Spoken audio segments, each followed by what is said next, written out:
ये देख लें जी, ये जब से यूट्यूब बनाया है बेगम ने, ये देखें घर की क्या हालत हो गई है। सारा दिन लगी रहती है यूट्यूब में, वीडियो अपलोड हो रही है, एडिट हो रही है, मैसेज का जवाब हो रहा है।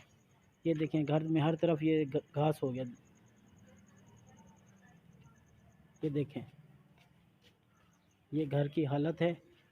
ना सफाई का पता है ना किसी चीज़ का, बस हर वक्त यूट्यूब यूट्यूब।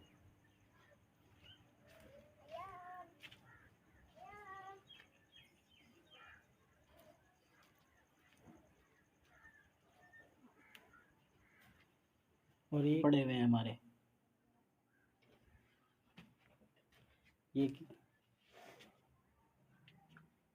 ये हालत है।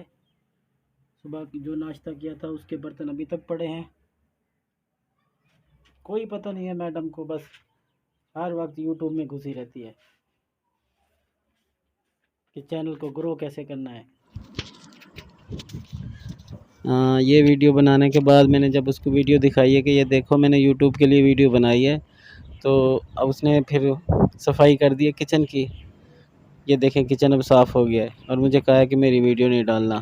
तो दोस्तों आपको ये वीडियो कैसी लगी? वीडियो बनाने का मकसद ये है कि हम इतनी मेहनत कर रहे हैं, यूट्यूब पे वीडियो बनाते हैं कि घर के काम काज पड़े रहते हैं, हर वक्त यूट्यूब पे लगे रहते हैं, वीडियो एडिट करनी है, वीडियो डालनी है, बनानी है। तो प्लीज़ हमारी वीडियो को शेयर लाइक किया करें और चैनल को सब्सक्राइब कर दें अगर वीडियो अच्छी लगी हो तो। मिलते हैं आइंदा वीडियो में। अल्लाह आपको खुश रखे। अल्लाह हाफिज़।